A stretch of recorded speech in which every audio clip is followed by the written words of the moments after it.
Smart meter মানে smart লুটপাটে। সাংবাদিক সম্মেলনে বিস্ফোরক অভিযোগ বিদ্যুৎ গ্রাহক সমিতির সদস্যদের।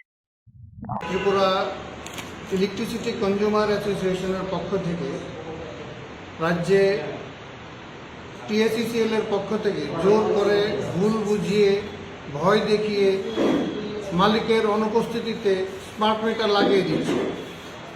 এই স্মার্ট মিটার স্মার্টলি গ্রাহকদের টাকা লুট করার একটা যন্ত্র।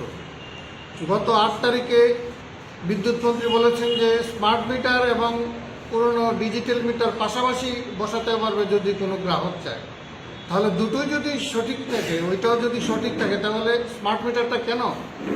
স্মার্ট মিটারটা হচ্ছে কর্পোরেট হাউসকে, আদানি, টাটা, টরেন্টো এইরকম যে কর্পোরেট হাউসগুলি আছে তাদের লক্ষ লক্ষ কোটি টাকা সারা দেশের এই বিদ্যুৎ গ্রাহকদের এই মিটার বাবদ তারা লাভ করবে, সেই লাভের জন্য এটা খুলে দিয়েছে। পাশাপাশি আমাদের টিএসইসিএল লাভজনক একটা সংস্থা, সেই সংস্থাকে ধীরে ধীরে ক্ষতির দিকে নিয়ে গিয়ে একটা অলাভজনক সংস্থায় পরিণত করেছে।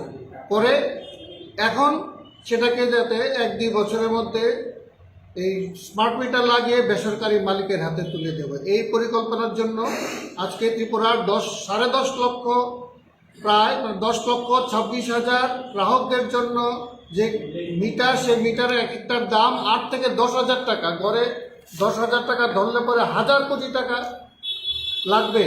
সেই টাকাটা এখন গ্রাহকদের দিতে হচ্ছে না, কিন্তু এই টাকাটা বকলমে আমাদের কাছ থেকেই সমস্ত টাকা আদায় করবে। ফলে আমরা তার বিরোধিতা করছি।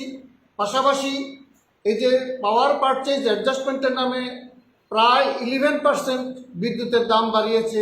তার পাশাপাশি এই মাসের বিদ্যুতের মধ্যে ফুয়েল চার্জ থেকে শুরু করে বিভিন্ন ধরনের চার্জ ঢুকিয়ে সান্ডি চার্জ, ডিউটি চার্জ এর নামে আরও বাড়তি টাকা আদায় করছে। ফলে গ্রাহকদের কাছে একটা যেন টাকা লুট করার একটা সুযোগ পেয়েছে। আমরা তার বিরোধিতা করছি।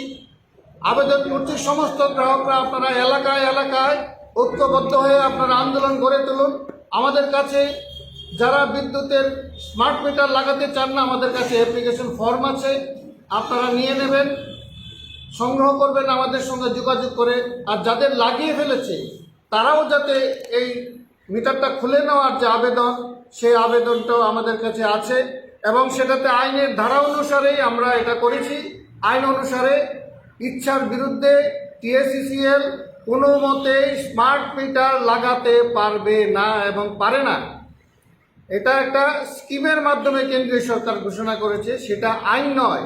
ফলে এটা আইন বিরোধী কাজ নয়, বরঞ্চ টিএসইসিএল আইন বিরোধীভাবে যে চুক্তি আমরা করেছিলাম, আমরা গ্রাহকরা যখনই বিদ্যুতের কানেকশন নেই আমরা সিকিউরিটি মানি দিই এবং একটা টার্মস অ্যান্ড কন্ডিশনের মধ্যে আমরা সিগনেচার করি, তার মধ্যে কিন্তু এই স্মার্ট মিটার ছিল না। ফলে এটা আইন বিরোধী, আমরা তার বিরোধিতা করছি। আপনারা তার বিরুদ্ধে সজাগ হন, প্রতিরোধ করুন। কি না আপনার নাম? সঞ্জয় চৌধুরী, কনভেনার।